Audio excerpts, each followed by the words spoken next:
ensaiou, pagou figurino, fez a prova, ficou lá no final de semana e machucou antes do espetáculo. Que merda, hein? Que merda, hein, gente? Que merda! Mas fica aqui que eu vou te dar 3 dicas que podem te salvar para pelo menos você conseguir fazer um espetáculo decente e digno. Roda aí a vinheta. E aí, meu povo bailarinístico, como vão vocês? Eu sou a Tamires Reis e sejam muito bem-vindos a este canal que fala sobre performance, balé clássico e dicas para você ter uma carreira da dança muito mais longa e saudável, principalmente. E no vídeo de hoje eu quero dar 3 dicas que podem te ajudar a pelo menos salvar a sua dignidade diante do espetáculo que está chegando. E ainda assim você precisa do seu corpo pelo menos digno para poder executar as coreografias, não é mesmo? Então, ó, se você tá nessa situação desesperado, já aproveita, se inscreve aí, porque toda semana eu sempre trago algum conteúdo que vai te ajudar a ter uma carreira um pouco mais tranquila, uma carreira pelo menos saudável nessa loucura que é o balé clássico. Então, ó, aproveita aí, se inscreve, já deixa aí o seu like e ativa o sininho, que toda semana tem vídeo novo. Galera, hoje eu não danço mais oficialmente, mas eu sei como é que é essa vida para espetáculo. Eu sei o desespero que é. Os ensaios estão ficando cada vez mais frenéticos, os professores estão cada vez mais loucos no ouvido de vocês, pedindo mais e mais para vocês ensaiarem, se entregarem. Então, calma, que tem jeito da gente pelo menos acalmar esse coraçãozinho. Mas você sabe por que isso acontece? Essa sensação de cansaço, essa sensação de que vocês estão se doando, mas as coisas não estão rendendo?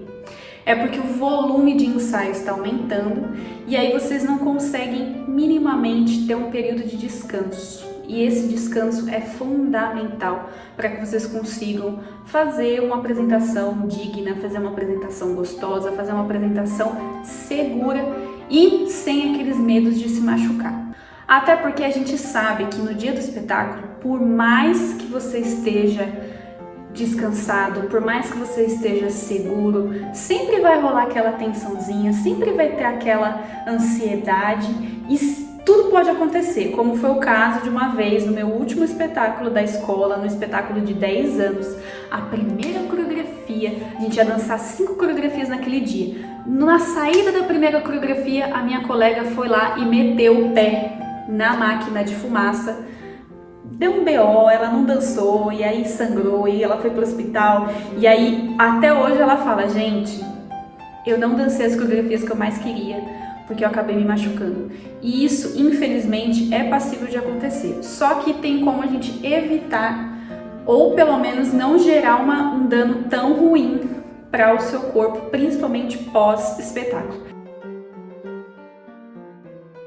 A primeira dica, principalmente se você já está no momento de dor, se você já está no momento de desconforto, se você está ensaiando já com aquele pulso, com aquela sensação de que alguma coisa vai dar muito ruim, mas eu preciso segurar, vocês podem utilizar o que a gente chama de escala visual de dor, que é essa aqui, ó, que eu vou colocar aqui. Que ela vai de 0 a 10 e vocês conseguem avaliar o nível de dor que vocês estão no momento no local. Então, por exemplo, estou ensaiando muito com a sapatilha de ponta, o meu pé está começando a ficar cansado e aí o meu nível de dor está aqui entre 4 e 5. Se ele estiver entre 4 e 5, é necessário que você precise pelo menos fazer um pouco mais de repouso ou que você consiga ensaiar o mínimo possível para poder se poupar. Se for maior do que 5, infelizmente você precisa procurar urgentemente um médico, porque provavelmente já aconteceu alguma lesão e quanto mais você for ensaiando em cima, quanto mais você for se forçando, passando gelo, passando cataflã, passando arnica, passando sebo de carneiro, passando o que for, de uma hora ou outra isso vai dar um problema muito maior. Sabe aquela história assim do tipo que quando você acha que tá tudo bem, só que aí você continua fazendo aquilo e o que era um problema desse tamanho vira uma bola de neve? Então, se você tá com esse nível entre 4 e 5 para cima, procure um médico para poder minimamente preservar a sua saúde para que você consiga dançar o resto da vida, né? Segunda dica, que é uma dica, galera, Eu sei que tem muita gente que faz isso, mas assim, não alonga a região. Não alongue e fiquem em repouso. Tá, vamos dar um exemplo. Tô lá ensaiando uma variação, senti torcer o tornozelo e aí deu aquela coisa, eu falei, beleza, vou aqui no meu cantinho, vou pedir para minha professora segurar um pouco, né? Peraí. E aí dá aquela alongada. Galera, não façam isso.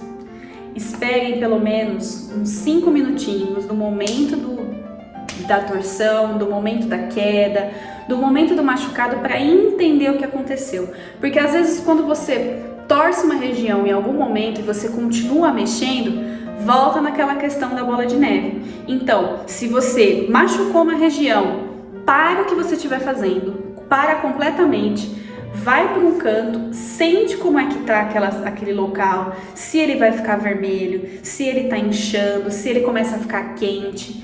E aí não faz mais nada, nem alonga, nem repousa, não faz nada. Espere o seu corpo entender o que aconteceu para depois você ver se você consegue continuar ensaiando ou não. Isso foi uma coisa que aconteceu comigo tem mais ou menos umas 2 semanas atrás. Eu tava saindo da academia, na verdade já cheguei na academia com uma inflamaçãozinha ali na canela, né, que a gente chama de canelite, e eu comecei a fazer alguns exercícios para poder tentar compensar a dor, né? Acontece que eu fiz esses exercícios, treinei, na hora que eu saí da academia, eu pisei no buraco e virei o pé, e eu juro pra vocês que eu vi estrelas. Naquele momento, Deus virou, calma, querida, segura a emoção. E assim, naquele momento eu poderia muito bem continuar torcendo o tornozelo. Ah, não, tá tudo bem, e continuar andando. Só que eu não sabia o que tinha acontecido. Eu não sabia se aquilo foi realmente uma torção, eu não sabia se aquilo foi uma distensão. Então eu precisei parar 5 minutos, sentir o que estava acontecendo dentro da minha articulação, né, dentro da musculatura, para depois entender, beleza, consigo andar? Consigo andar.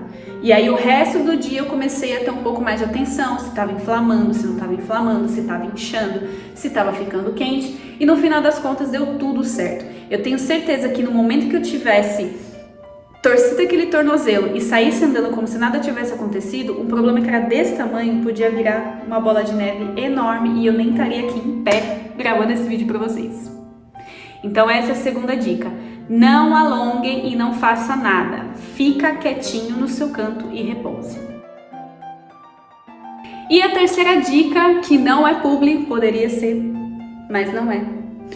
Se você detectou que você está numa escala de dor abaixo dos 4, se você detectou que você, depois de algum tempo, consegue movimentar aquela região, mas ainda assim sente um pequeno desconfortozinho, bota o Cataflã, gente. Aí sim é a hora de você colocar o Cataflã. Tem aqueles cataflãs em gel e tem aqueles cataflãs de pomada. É mais interessante vocês colocarem exatamente no local da dor, porque ali ele vai agir de forma mais específica. Normalmente quando a gente toma um Dorflex, quando a gente toma, sei lá, algum medicamento, ele vai passar pelo sistema inteiro do seu corpo para só depois chegar na região que está inflamada. E aí, às vezes, se você, por exemplo, fez um treino, se você fez alguma coisa de fortalecimento, tem toda aquela questão que eu coloquei naquele vídeo lá sobre usar Dorflex ou não, que eu vou deixar aqui no card, que vai acabar atrapalhando o processo. Então, compra um cataflanzinho daqueles de spray, passa na região, deixa agir pelo menos umas 2 vezes por dia, 3 vezes por dia, e aí você vai sentindo que a região vai voltando ao normal. Porque foi exatamente isso que eu acabei fazendo na questão lá do tornozelo e hoje ele está sucesso. E você pensa que acabou? Não acabou não. Tem aqui uma dica bônus, que eu acho que é uma das dicas mais importantes dentro do mundo da dança. A dica é: faça escolhas inteligentes dentro do seu ensaio. Tá, mas o que você está querendo dizer com escolhas inteligentes? É o seguinte, você tem 1h30 de aula, depois você tem mais 1 hora de ensaio, depois você treina, depois você faz flexibilidade, depois, sei lá, você tem escola, enfim, você tem muitas atividades que você precisa utilizar a região afetada, vamos supor que é o tornozelo. Faça escolhas inteligentes. O que eu quero dizer com isso? Se você precisa ensaiar, porque a sua professora está enchendo o saco que você precisa ensaiar, independente da sua dor, fala para ela: olha, professora, é o seguinte, eu não estou fazendo corpo mole, eu não queria estar neste momento, mas assim, eu posso só ensaiar? Ou eu posso não fazer determinado exercício que possa prejudicar a área? Porque eu estou com uma dor assim, eu estou sentindo um desconforto em tal exercício, então eu prefiro não forçar, porque eu prefiro estar íntegra na hora do espetáculo. Então, se você não tiver escolha, tenta fazer um pouquinho mais, enfim, né? Dá aquele miguezinho, mas tenta o máximo possível não forçar a região. Então, faça escolhas inteligentes. Se não puder não fazer aula, faça aula, mas tenha, sei lá, alguma coisa na meia ponta ou alguma coisa que machuque a região, tenta fazer o menos esforço possível. Não coloque energia naquilo que você sabe que você não vai estar na sua maior plenitude. E aí você vai conseguir preservar um pouco mais a sua musculatura para que, a partir do momento que acabou o espetáculo, esquece. Acabou o espetáculo, você vai ficar de repouso até sarar essa bendita dor, até você descobrir o que aconteceu com o seu corpo. Combinado? Então não inventa moda. Se você tá com dor no tornozelo, não inventa de fazer fouetê. Se tá com dor de tornozelo, não inventa de saltar. Se você tá com dor no quadril, não inventa de fazer treino de flexibilidade, gente. Preserve o corpo de vocês. Faça escolhas inteligentes, porque vocês têm uma prioridade no momento. E a prioridade no momento é o espetáculo. Então você tem que estar íntegra para o espetáculo. Comenta aqui, ó, nos comentários o que você vai dançar, que dia você vai dançar, e se for online, me manda o link que eu quero assistir, porque eu tô topando assistir todo mundo aqui nessa internet. Combinado? Então é isso, pessoal. Como eu sempre falo pra vocês, vamos trazer mais a questão da saúde dentro dessa carreira do balé clássico. Pelo amor de Deus, que eu não quero ver ninguém sofrendo o que o Steven lá do Royal sofreu, de lesão, de ruptura do tendão. Vamos preservar o corpo de vocês, e a gente tem como preservar. E se você não sabe como preservar o seu corpo, se inscreve aqui no canal, né? Ativa o sininho, porque toda semana eu trago conteúdo exclusivo que pode ajudar não só você, mas a sua colega, mas a sua professora. Aliás, tem muito professor que poderia assistir esse vídeo, né, para poder poupar e saber entender como que o seu aluno está dentro dos ensaios. E aí a gente consegue ter espetáculos mais saudáveis, sem acontecer o que aconteceu com a minha colega que no final das contas pagou figurino e nunca dançou as benditas das coreografias, porque ela acabou se machucando. Certo, pessoal? Então é isso. Um beijo pra vocês. Não se esqueça aqui, ó, de se inscrever e de curtir esse vídeo. E até semana que vem. Beijo.